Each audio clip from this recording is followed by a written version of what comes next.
Radio Noida लोकमंच 91.2 FM पर मैं विनोद शर्मा आपका स्वागत करता हूं। हमारा साप्ताहिक कार्यक्रम ग्रेटर नोएडा कल, आज और कल। यह सीरीज उन लोगों को समर्पित है जिन्होंने ग्रेटर नोएडा को बनते देखा और बनाने में अहम भूमिका निभाई। आज मैं आपको अपने स्टूडियो में जोड़ रहा हूं ग्रेटर नोएडा के संस्थापक चेयरमैन डॉक्टर योगेंद्र नारायण जी को। मैं आपको बता दूं, योगेंद्र नारायण जी उत्तर प्रदेश के मुख्य सचिव रहे, भारत सरकार में रक्षा सचिव रहे और नेशनल हाईवे अथॉरिटी के पहले चेयरमैन रहे। मैं अपने स्टूडियो में डॉक्टर योगेंद्र नारायण जी का स्वागत करता हूं। नमस्कार सर। नमस्ते विनोद। सर, आप ग्रेटर नोएडा के जन्मदाता हैं। एक तरीके से ग्रेटर नोएडा की जो नींव डाली गई थी, सर उसके पीछे की कहानी क्या थी, हमारे श्रोताओं को बताइए कि ग्रेटर नोएडा बनाने की जरूरत क्यों पड़ी थी। जी सर।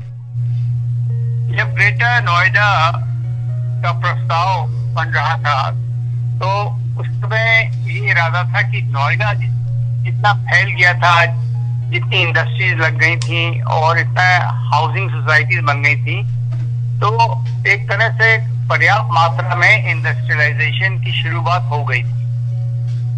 तो इसलिए सोचा गया कि अब ये इस सफलता को देखते हुए जी एक और क्षेत्र भी विकसित किया जाए जिसमें और उद्योग आ सके। और क्योंकि ये दिल्ली के पास है, एनसीआर के पास, एनसीआर के अंदर है, तो ये सोचा गया कि अगर एक नई योजना बनाई जाए जिसका नाम ग्रेटर नोएडा दिया जाए तो हमारे उद्योग और आएंगे उत्तर प्रदेश में और राज्य सरकार को भी फायदा होगा, इस इलाके में रहने वाले निवासियों को भी फायदा होगा, नौकरियां मिलेंगी, रोजगार मिलेगा।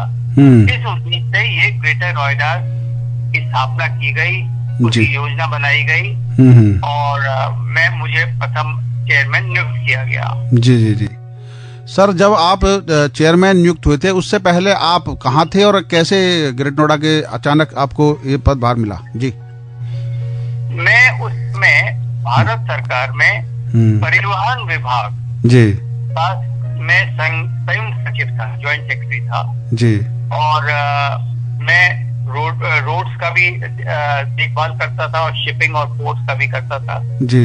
तो उस समय, क्योंकि हमारे समय में जब मिनिस्ट्री ऑफ शिपिंग और ट्रांसपोर्ट में मैं था, उस समय जो नया पोर्ट था, नवा शिवा पोर्ट कहलाता है। हाँ। उसका नाम जवाहरलाल नेहरू पोर्ट हो गया है जी।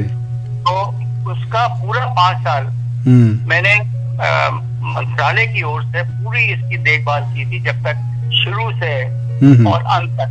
तो शायद इसको देखते हुए उन्होंने सोचा कि शायद जो भी जिनको निर्णय लेना था कि मैं एक ग्रेटर नोएडा की भी स्थापना सफलतापूर्वक कर सकता हूँ। जी जी जी।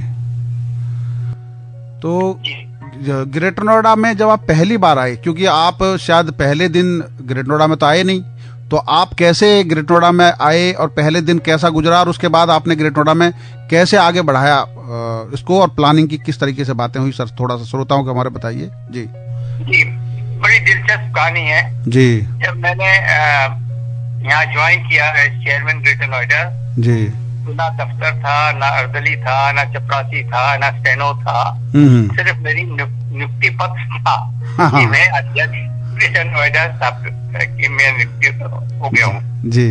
तो हमारे उस समय नोएडा में बड़े अच्छे चेयरमैन थे, हेमंत कुमार जी। उन्होंने कहा कि आप मेरे ही कार्यालय के एक सोफा सेट में उन्होंने मुझे जगह दे दी। हाँ। जो आगंतुकों के लिए सोफा सेट रखा रहता था। हाँ। और वहीं मुझे एक टेलीफोन दे दिया जी और एक मेरे साथ एक इंजीनियर को संपर्क कर दिया। तो इस तरह मैंने शुरुआत की।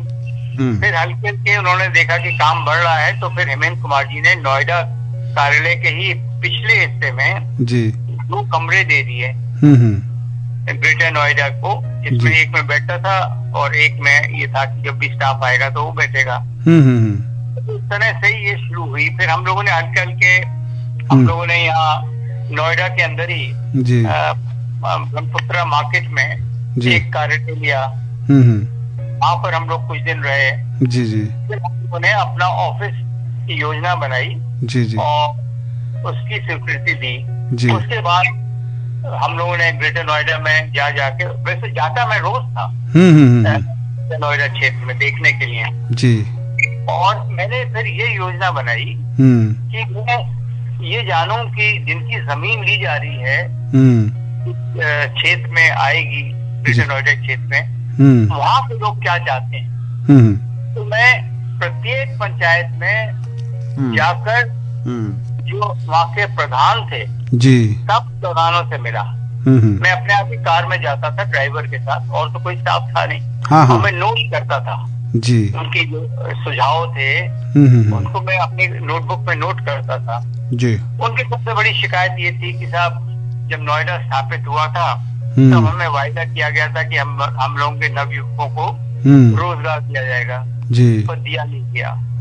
तो सबसे पहले हमें रोजगार चाहिए और हमें मुआवजा भी ठीक चाहिए, क्योंकि उद्योग लगेंगे, हमारी जमीनें चली जाएंगी। तो ये सब मैंने नोट करके फिर मैंने योजनाएं बनाई जी जी जी। और सबसे पहले मैंने ये किया, जो एक रोजगार मेला हम लोग कहते हैं, हाँ जी हाँ जी, मैंने एक रोजगार मेला पहली बार ग्रेटर नोएडा में किया। और जो उस समय चिटपुट जो उद्योग थे जी जी जी, चाहे डेवू हो, चाहे आपका आपके जो डिस्क सीरीज बनाते थे कंपनी जी जी, वो थी। और जितने भी छोटे छोटे, उनको मैंने आमंत्रित किया और मैंने 8 अलग अलग टेंट्स लगा दिए। एक में ये लिखा कि जो बिल्कुल ही पढ़े लिखे नहीं है, अनस्किल्ड हैं। एक स्किल्ड वाले, यानी कि नल बनाना जानते हैं या बिजली का काम जानते हैं। एक मैंने लिखा कि जो BA MA पास हैं जी। इस तरह से मैंने अलग अलग रखे और मैंने इन उद्योगपतियों को बुलाया जी, छोटे बड़े सब जितने उद्योगपति थे, कि आप आइए, अपने आप ही इंटरव्यू करिए और समझिए कि कितने लोग आप ले सकते हैं। तो हुआ ये कमाल कि 80 लोग जी को नियुक्ति पत्र मिल गए। बहुत बड़ी बात, बड़ा हर्ष और उल्लास हुआ कि भाई ये तो सही में अच्छा काम हो रहा है, अगर हमारे बच्चों को नौकरियां मिल रही हैं जी। और उस समय एक MLA थे वहाँ के दादरी के जी, और इस के जी, उनका जिनका बाद में कुछ मर्डर हो गया था। वो पहले हर महीने इसको अपोज करने के लिए जी, कि ग्रेटर नोएडा स्थापित ना हो, एक 1 तारीख को रैली करते थे। अच्छा, कि ग्रेटर नोएडा नहीं स्थापित होना चाहिए और बड़ा नुकसान होगा। जब उन्होंने रोजगार मेले में देखा कि 80 लोग नियुक्त हो गए, तो वो स्वयं मेरे कार्यालय में आए और कहा हाथ जोड़ के, साहब मैं अब समझ गया, आपकी मंशा बिल्कुल सही है, हमारे बच्चों को आपने रोजगार दे दिया। अब मैं वायदा करता हूँ, मैं कोई इसका ओपोजिशन नहीं करूंगा, कोई मैं इसका विरोध नहीं करूंगा, और मैं उल्टा मैं आपको मदद करूंगा कि ग्रेटर नोएडा किस तरह अच्छी तरह स्थापित हो सके जी जी जी। तो ये मुझे बड़ा दिल में एक खुशी हुई कि यहाँ के विधायक जो कि पहले इसका विरोध कर रहे थे, स्वयं उन्होंने आकर किया। और फिर उन्होंने ये भी कहा, देखिए मेरा क्षेत्र और मैं रहने वाला दादरी का हूँ, मैं चाहूंगा कि आप ग्रेटर नोएडा के अंतर्गत दादरी को भी ले जाए। तो मुझे तो बहुत ही खुशी हुई कि स्वयं ये कह रहे हैं कि दादरी को भी ले लिया जाए। तो इस तरह सबके सहयोग से और सबके सुझावों के अनुसार ये बनाया गया जी जी जी जी। सर, नोएडा से किस तरह अंतर है ग्रेटर नोएडा की प्लानिंग में, क्योंकि यहाँ पर एक भव्य है, लंबी चौड़ी सड़कें हैं और हरियाली बहुत ज्यादा है, तो ये प्लानिंग का जो पार्ट है वो ग्रेटर नोएडा से किस तरह से अलग है सर? जब मुझे नियुक्ति पत्र मिला कि मैं अध्यक्ष ग्रेटर नोएडा में नियुक्त हुआ हूँ जी, तो मेरे मन में यही हुआ कि तो नया शहर बसना है, तो ऐसा शहर बसाया जाए जो कि पूरे भारतवर्ष में नहीं बसा है। बिल्कुल नया क्षेत्र था और जिस तरह हम सोच सकते थे उसको उसी तरह हम विकसित कर सकते थे। तो यहाँ एक बड़ी सर्वश्रेष्ठ संस्था है, school of architecture and planning, Delhi में जी जी जी। नोएडा की जब स्थापना हुई थी तो यूपी के town and village planning department ने इनका नक्शा बनाया था जी। तो मैंने क्या किया कि नहीं, अब थोड़ा इसको आधुनिक बनाया जाए। और आधुनिक कहाँ से बन सकता है? ये school of architecture and planning जो सर्वश्रेष्ठ संस्था है ऐसे शहरों को की योजना बनाने में जी। उनके अध्यक्ष के पास गया। रिवेरो साहब थे, एक मशहूर रिवेरो जो पुलिस में थे, उनके भाई थे ये। अच्छा अच्छा अच्छा। तो उन्होंने, जब मैंने उनको स्कीम बताई, उन्होंने कहा योगेन आप ऐसा करिए, किसी व्यक्ति को मत दीजिए, ये हमारे पूरे जो इंस्टीट्यूट ऑफ आर्किटेक्चर प्लानिंग इसको दे दीजिए संस्था के रूप में। अच्छा। तो हमारे लैंडस्केपिंग आर्टिस्ट हैं, हमारे ड्रेनेज एक्सपर्ट्स हैं, हमारे डिजाइनिंग एक्सपर्ट्स हैं, हमारे रोड डिजाइनिंग एक्सपर्ट्स हैं, ये सब आपको एक ही प्लेटफॉर्म में सब लोग मिल जाएंगे जी। तो उन्होंने फिर ये इसका मास्टर प्लान बनाया, school of architecture planning Delhi से बना है, और उसमें उन्होंने बड़ी चौड़ी सड़कें बनाई, अच्छे प्लॉट्स के नक्शे दिए। तो उसको फिर हम लोगों ने अप्रूव किया। उस समय यहाँ पर एक यूपी प्लानिंग बोर्ड भी था, उसकी भी स्वीकृति लेनी थी जी। वो भी स्वीकृति ली गई, और जब स्वीकृति मिल गई तो उसको फिर हमने अनाउंस किया कि इस तरह हमारा एक नया शहर विकसित हो रहा है, जिसका नाम ग्रेटर नोएडा रखा गया था। और हमने ये कहा इन लोगों से प्लानिंग से कि देखिए, जब हम नोएडा निवासियों से मिलते हैं तो वो कभी कहते हैं कि देखिए ड्रेनेज ठीक नहीं है, जो इलेक्ट्रिक लाइंस हैं वो जब भी कोई नई बिजली का पोल लगता है वो सड़क काट देते हैं जी। और यहाँ पानी की व्यवस्था सुचारू रूप से नहीं है, जितनी भी खामियां थी जी उन्होंने सब बताई थी नोएडा वालों। तो मैंने स्कूल ऑफ आर्किटेक्चर प्लानिंग को सब वो पास ऑन किया, उनको बताया, अवगत कराया कि ये खामियां हैं जो नोएडा शहर में। तो मैंने कहा ये खामियां नहीं आती जी। तो उन्होंने बड़ी नई नई योजनाएं बनाई। उन्होंने कहा जैसे ड्रेनेज का है, तो उन्होंने क्या किया कि सड़क के नीचे से, जब सड़क बनने से पहले ही एक वो डाल दिया, एक पाइप, ट्यूब पाइप।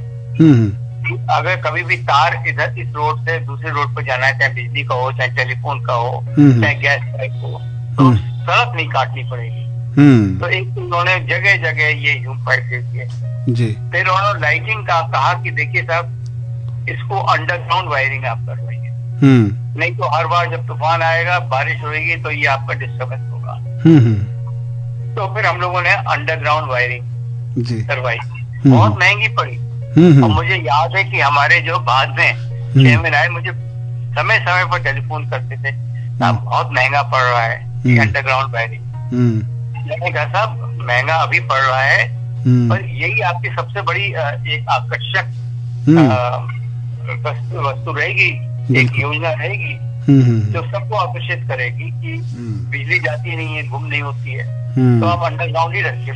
तो सबने मेरी बात मानी और उन्होंने अंडरग्राउंड वायरिंग किया, तो बहुत अच्छा लगा। फिर इसी तरह उन्होंने सड़कें जो हैं जी, आपको पता नहीं आप थे कि नहीं उस समय, जब मैं पहली बार गया था ग्रेटर नोएडा जी, तो ये जो सूरजपुर से कासना की सड़क है, और एंड में एक एशियन पेंट्स के भी वहाँ पर बड़ा एक फैक्ट्री थी।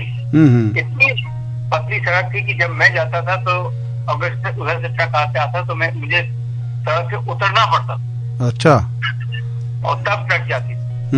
तो मैंने कहा देखिए आप कम से कम 6 लेन का बनाइए, जो भी सड़कें बनाए जी, क्योंकि अगर उद्योग बढ़ेगा तो ये सड़कें आपको चौड़ी बाद में करेंगे तो दिक्कत आएगी जी। तो कई कई क्षेत्रों में उन्होंने 6 लेन का बनाया, कई क्षेत्रों में उन्होंने एक्वायर कर दिया लैंड 6 लेन का जी, और एक बीच में वो दे दिया और बनाई 4 लेन। उन्होंने कहा कि जरूरत पड़ेगी तो जो हमने एक्वायर किया हुआ है, अधिकृत कर रखी है जमीन जी, उसमें एक लेन और ऐड करते। तो हर जगह एक तो रोड का ऐसा जाल बिछाया गया कि चौड़ी सड़कें हों और उसमें आवागमन में कोई दिक्कत नहीं हो जी। तो एक तरह हम लोगों ने सब जो खामियां देखी थी नोएडा में, वो उनको मद्देनजर करते हुए हम लोगों ने इसको विकसित किया। सर, जो उस समय भी मुझे याद है कि आपने जो शुरू में, क्योंकि रेजिडेंशियल की स्कीम लाई गई थी उस समय स्टार्टिंग में, तो आपके क्योंकि प्लानिंग का पार्ट था और उसमें छोटे लोगों के लिए भी विशेष रूप से प्रावधान किए गए थे। बिल्कुल, क्योंकि देखिए ये हम लोग चाहते थे, दो उद्देश्य थे हमारे जी। एक तो बड़े बड़े उद्योगों को भी स्थापित किया जाए, और जो स्थानीय उद्योग, हाँ जी, लोकल इंडस्ट्री है, उसको भी प्रोत्साहित किया जाए। छोटे प्लॉट्स भी रखे गए, बड़े प्लॉट्स भी रखे गए, इंडस्ट्रियल प्लॉट्स जी। तो ये तो इंडस्ट्री का, क्योंकि हम लोग जानते थे कि सभी बड़े बड़े उद्योगपति थोड़ी आएंगे। हाँ हाँ। हमें तो हमारा उद्देश्य ये भी था कि यहाँ के लोग जी जी देश के लोग हैं वो उद्योग लगे, प्रोत्साहित हो, तो उनके लिए भी हमने रखा है प्लॉट। ये जरूर रखा कि वो पॉल्यूटिंग इंडस्ट्रीज नहीं हो, यानी जो प्रदूषण लाएंगे वो ना रखें जी। तो ये हम लोगों ने सुनिश्चित किया पहले से ही। इसी तरह जो हमने प्लॉट्स भी बनाए रहे थे, प्लॉट रेजिडेंशियल के लिए जी, उसमें भी यही बात रखी है। बड़े प्लॉट भी रखे गए, छोटे प्लॉट भी रखे गए, जैसे कि जिसकी भी जो वित्तीय सीमा हो, जितना अफोर्ड कर सकता है, जितना पैसा है उसके अनुसार वो प्लॉट खरीदते हैं। तो हमने ये जरूरत शुरू में नीड बनाई कि हम लोग स्वयं कोई रेजिडेंशियल एरिया नहीं बनाएंगे, क्योंकि हम चाहते थे कि यहाँ के जो निवासी हैं वो स्वयं अपने आप ही सोचकर कि उनकी जरूरतें क्या है, क्या बनाना चाहिए, कितने कमरे होने चाहिए, कितने बेडरूम होने चाहिए, कितने किचन कहाँ, चौका कहाँ होना चाहिए। तो हम लोगों ने शुरू से ही अपने नहीं बनाए, यानी कि जैसे नोएडा ने कुछ जगह जगह सेक्टर्स में अपने रेजिडेंशियल एरियाज बना के खोल दिए, और उसमें हमें फायदा ये हुआ कि हमारा जो, हमें तो पैसा दिया नहीं था राज्य सरकार। ये भी मैं एक आपको बड़ी दिलचस्प चीज बताऊं जी जी, कि राज्य सरकार ने कहा देखिए आप विकसित तो कर लीजिए ग्रेटर नोएडा को, पर हम बस पैसा नहीं, हम पैसा नहीं दे सकते। नोएडा में भी ऐसा ही हुआ था, नोएडा में भी ऐसा ही हुआ था सर, नोएडा को भी नहीं दिया था उस समय। नहीं, तो नोएडा को जब मैंने चेयरमैन से मिला तो हेमंत कुमार जी बड़े हम लोग को एनकरेज, प्रोत्साहित करते थे, मदद करते जी जी। उन्होंने कहा कि हमें नोएडा में अंत में 6-7 करोड़ मिले थे स्थापना के समय, जो अभी तक पड़े हुए हैं। तो आप गवर्नमेंट का ऑर्डर लिए ही तो हम उतना वो दे देंगे, सरकार के ऊपर भार नहीं पड़ेगा। जब तक नोएडा विकसित हो चुका था, उसकी वित्तीय स्थिति अच्छी हो गई थी, तो वो हम लोगों ने 6 करोड़ ले लिए। फिर बाकी कैसे हम लोगों ने रेस किया फंड, एक प्रश्न ये आता है जी जी, आपने और कहाँ से आपको वित्तीय सहायता मिली? मैंने क्या किया कि अल्फा सेक्टर सबसे पहला सेक्टर था जी, उसमें 2000 प्लॉट काटे, आई मीन कागज पर काटे, और मैंने वो नक्शा एक एडवर्टाइजमेंट के रूप में दिल्ली के अखबारों में और नोएडा के अखबारों में छपवा दिया, और आमंत्रित किया कि जो भी यहाँ स्थापित होना चाहता है ग्रेटर नोएडा में 20,000 रुपए उसका डिपॉजिट होगा, सिक्योरिटी डिपॉजिट, और आप जब भी ड्रॉ होएगा तो हम आपका लॉटरी से निकालेंगे। तो आपको ताज्जुब होगा, 4,000 लोग आ गए एप्लीकेशन। अच्छा 2000 प्लॉट के एवज में, वाह। हमने वो 20,000 रुपए दिए। तो इसमें बहुत सारे फंड्स आ गए हमारे पास। तो फिर ये कुछ लोगों ने ये कहा कि हम देखना चाहते हैं कहाँ प्लॉट है। तो हमने कहा जरूर देखिए, आपको हम 6 से दिखा देंगे। आ गए तो कोई प्लॉट तो कटे नहीं थे उस समय तक, अधिग्रहित हुई थी जमीन। कहने लगे अरे साहब प्लॉट तो कटे नहीं है, हम पैसा वापस लेना चाहते हैं। मैंने कहा ले लीजिए, हम वहाँ पर कोई पैसा नहीं काटेगा। तो ये हुआ शुभा कि भाई ये कह रहे हैं कि आप वापस भी ले लीजिए, कार्ड भी ले रहे नॉर्मली, और संस्थाएं काट लेती हैं डिपॉजिट। तो उनको कुछ विश्वास सा हो गया कि ये तो स्थापित होना ही है, सरकारी योजना है, और वो कह रहे हैं कि आप जिनको वापस लेना है वापस ले। तो आपको ताज्जुब होगा, सिर्फ 300-400 लोगों ने 4,000 में से लोगों ने वापस किया, उनके पैसे भी हमने वापस कर दिए। बस अब आप अंदाजा लगाइए, 3,000 लोगों ने 20-20 हजार रुपए देकर अपना रजिस्ट्रेशन करवा दिया। तो वो पैसा इस तरह से एक बड़ी नई योजना सी हम लोगों ने बनाई थी जी जी, फाइनेंशियल यानी वित्तीय स्थिति को ठीक करने के लिए, मजबूत करने के लिए जी। और फिर हम लोगों ने ड्रॉ किया, उसमें से 2,000 लोगों को ड्रॉ मिला, 1,000 लोग अभी रह गए थे। तो हमने कहा कि दूसरा जो ड्रॉ होगा पीछा सेक्टर का, उसमें इनको प्राथमिकता दी जाए जो बच गए थे जी। तो इस तरह जितने लोगों ने विश्वास रखता था, पैसा जमा किया था, वापस नहीं लिया था, सबको प्लॉट मिलते हैं। तो उसमें हमारी जो वित्तीय स्थिति थी वो अच्छी थी। और मैं बड़े मजे की बात बताऊँ, बहुत कम लोगों को मालूम है कि हमने बैंक से, एक बैंक था, बैंक ऑफ कॉमर्स था, तो उनसे कहा कि हमें कर्जा चाहिए 6 करोड़। तो उन्होंने कहा ठीक है, और हमें बैंक गारंटी दे दीजिए। अच्छा। तो हमने कहा बैंक गारंटी, फिर हम गए अपने चेयरमैन राजस्व परिषद के पास, तो उन्होंने बैंक गारंटी का स्वीकृति भी दे दी बिना कैबिनेट के मंजूरी के। अच्छा।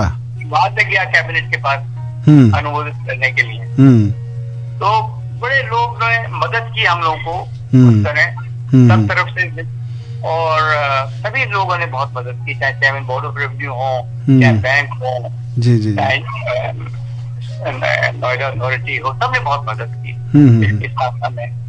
और बड़ा हम लोग को हर्ष होता और खुशी होती थी। जैसे हम लोगों ने कहा कि इसमें पिन कोड नहीं है, तो हमने टेलीफोन डिपार्टमेंट से और पोस्टल डिपार्टमेंट से बात की, उन्होंने पिन कोड दे दिया। तो जब आया तो उसमें बड़ी खुशी हुई कि देखिए हमारा एक पिन कोड हो गया है। बिल्कुल। फिर हम जो नई नई संस्थाएं वहाँ हम लोग लाना चाहते थे, जैसे कैलाश हॉस्पिटल और स्कूल लाना चाहते थे, डीपीएस लाना चाहते थे, सब संस्थापकों को हम लोगों ने, जो उन संस्थाओं के लोग थे, उनको बुला के कहा कि आप जहाँ भी लेना चाहें जमीन ले लीजिए। तो इस तरह जमीन भी हमारी अलॉट होती गई। इस तरह का विकास फिर ये ग्रेटर नोएडा में हुआ। सर, जो आपने सेक्टरों के नाम रखे, इन पर लोग जो पूछते हैं कि ये अचानक इस तरह के नाम रखने का औचित्य क्या था, और सबसे पहले कितने सेक्टरों के नाम रखे गए थे सर? जी। ये बड़े मजे की बात है जी। उस समय एक ऐसा राजनीतिक युग चला था कि कभी कांग्रेस पार्टी पावर में आती थी, कभी बीजेपी आती थी, कभी फिर कांग्रेस। तो उसमें चाहे अगर नाम राजीव गांधी का हो तो दीनदयाल उपाध्याय जी का आ जाता था, कहीं नेहरू जी का, बदल जाते थे नाम। जी जी जी। तो मैंने कहा कि ऐसा नाम लिए जाए जो कि बदलने की आवश्यकता ना हो। तो हमारे ग्रीक अल्फाबेट है, ये ग्रीक में काका है, ये अल्फा, बीटा, गामा, डेल्टा, इस पर हम लोगों ने नाम रखे। तो इसमें किसी को कोई विरोधी नहीं हुआ। और सब मैंने तो अल्फा, बीटा, गामा, डेल्टा तक नाम दे दिए थे, क्योंकि मेरे समय 4-6 विकसित हुए थे। तो उसके आगे मैंने नहीं सोचा था, पर हमारे जो भी बाद में आए, मुझे बड़ी खुशी है कि उन्होंने वही नीति अपनाई, और आगे जो अल्फाबेट है ग्रीक अल्फाबेट जी चलता गया, और वही ग्रीक में चलता गया, और अभी तक चल रहा है। सर, अब ग्रेट नोएडा को 30 साल होने जा रहे हैं, मतलब 30 साल हो गए हैं, 31वां साल चल रहा है। तो बहुत सारी चीज़ें ऐसी होंगी जो उस समय आपके दिमाग में रही होंगी कि उन पे भी अमल किया जाना चाहिए था, और आज जो जिस लेवल तक पहुंचा है ग्रेट नोएडा, उसमें क्या सुझाव देना चाहेंगे जो ग्रेट नोएडा की बेहतरी के लिए और भी अच्छा होगा? जी। देखिए, हमारे बाद जितने भी चेयरमैन आए, सबने अपना योगदान बड़ा दिया है, और अब इस समय ग्रेटर नोएडा एक एजुकेशन, शिक्षा का एक सेक्टर बन गया, बहुत बड़ा शिक्षा का। यूनिवर्सिटी स्थापित हो गई हैं, प्राइवेट और सरकारी भी, और फिर आपके डिग्री कॉलेजेस भी स्थापित हो गए, इंजीनियरिंग कॉलेजेस भी स्थापित हो गए। मैं चाहता था उस समय भी कि 2 चीजों पर, एक तो मेरा उद्योगों पर ज्यादा था उस समय, और मैं चाहता था कि उद्योगों के सपोर्ट में सहारा देने के लिए एक नॉलेज, यानी कि इंजीनियर जो हों वो यहीं पर पैदा हों, जो कि यहाँ के उद्योगों में लग सके, यहाँ के स्थानीय लोग लग सकें जी। तो ये मुझे बड़ी खुशी होती है कि इंजीनियरिंग कॉलेजेस भी खुल गए हैं, MBA के भी खुल गए हैं, और बड़े बड़े इंस्टीट्यूट और मैनेजमेंट भी खुल गए हैं। तो ये खुशी होती है। अब देखना यही है कि आगे अब आपका जैसे जेवर एयरपोर्ट है। जी जी जी। तो मैं चाहूंगा कि जैसे पुराने जमाने में तक्षशिला यूनिवर्सिटी रहती थी जी जी जी जी बिहार में, इसी तरह एक इंटरनेशनल लेवल की यूनिवर्सिटी यहाँ बने, जो कि टॉप मोस्ट जितने बड़े बड़े एक्सपर्ट्स हैं जी हर क्षेत्र में, वो यहाँ आ सके जी। और यहाँ के जो लोगों को जो सबसे modern up to date studies है किसी भी सब्जेक्ट पर, उसको वो पढ़ा सकें। तो ये मेरा एक ये सपना रहा है और रहेगा, आई थिंक जब तक बनना जाएगा। जी जी जी। International university. दूसरा मैं चाहूंगा कि जैसे नोएडा में हम लोगों ने बहुत कोशिश करके और अपने मंत्री जी से, महेश शर्मा जी से बात करके कन्वेंशन सेंटर यहाँ बनवाने की सिक्योरिटी मिली है, नोएडा हैबिटाट सेंटर। उसी तरह ग्रेटर नोएडा में भी एक हैबिटाट सेंटर बनना चाहिए, क्योंकि जब तक कल्चरल एक्टिविटीज आप प्रोत्साहित नहीं करेंगे, उनको मैनेजमेंट नहीं देंगे, तब तक जो लोकल संस्कृति है वो उभर के नहीं आ सकती। जी जी जी जी। तो बड़े बड़े ऑडिटोरियम्स होने चाहिए और एक ग्रेटर नोएडा हैबिटाट सेंटर यहाँ भी बनना चाहिए। बिल्कुल बिल्कुल। तो मैं सोचता हूँ कि अगर ये हो जाएगा तो ग्रेटर नोएडा का और भी नाम बढ़ेगा। जी जी जी। बहुत बहुत धन्यवाद सर, आपने रेडियो नोएडा लोकमंच 91.2 FM से बात की और ग्रेटर नोएडा की उन यादों को हमारे श्रोताओं के साथ शेयर किया कि कैसे एक शहर बना, कैसे आपने उसको फाइनल शेप दिया और किस तरीके से संघर्षों के बाद इस शहर को अंतर्राष्ट्रीय स्तर का बनाया जा सका। आपका बहुत बहुत धन्यवाद डॉक्टर साहब। विनोद जी, मैं बहुत आभारी हूँ कि आपने मुझे एक मौका दिया जी, क्योंकि बहुत सी बातें जो मैंने आज बताई हैं जी जी किताबों में नहीं मिलेगी। जी जी जी। बहुत लोगों को मालूम भी नहीं होगा जिन्होंने हमारे साथ काम किया। जी। तो अभी आपने जज साहब को बुलाया था। जी जी जी। खान साहब को जी, और हमारे पुराने जो ब्रजेश कुमार हैं जी जी, ये सब उनको तो मालूम है। अल्लाह रहम साहब को सब मालूम है कि सब लोग शुरू से हमारे जुड़े रहे जी लीगल में। जी जी। सबने बहुत मदद की और मैं सबका बहुत आभारी हूँ। आपके द्वारा मैं उनको फिर से आभार करना चाहूँगा। धन्यवाद सर, धन्यवाद सर, नमस्कार। नमस्कार। अभी आप सुन रहे थे ग्रेटर नोएडा के founder chairman doctor Yogendra Narayan ji को, जिन्होंने बताया कि ग्रेटर नोएडा को कैसे बनाया गया, कैसे प्लानिंग की गई, किस तरीके से ग्रेटर नोएडा बसा, उसके पीछे का कंसेप्ट क्या था और किस तरीके से विकास का यह सफर आज तक जारी है। यही नहीं, उन्होंने मौजूदा प्राधिकरण के अधिकारियों को एक एडवाइस किया कि किस तरीके से ग्रेटर नोएडा में एक कल्चरल का सेंटर बनाया जाए, ताकि ग्रेटर नोएडा के इतिहास को, संस्कृति को उस सेंटर के जरिए आज की नई जनरेशन तक पहुंचाया जा सके। ऐसे ही लोगों के साथ मैं आपको इस कार्यक्रम में जोड़ता रहूंगा। आप सुनते रहिए हमारा कार्यक्रम ग्रेटर नोएडा कल, आज और कल, हर सोमवार सुबह 10 बजे। अगले प्रोग्राम में फिर मिलेंगे किसी के साथ। आप सुनते रहिए रेडियो नोएडा लोकमंच 91.2 FM, आपकी अपनी आवाज। धन्यवाद।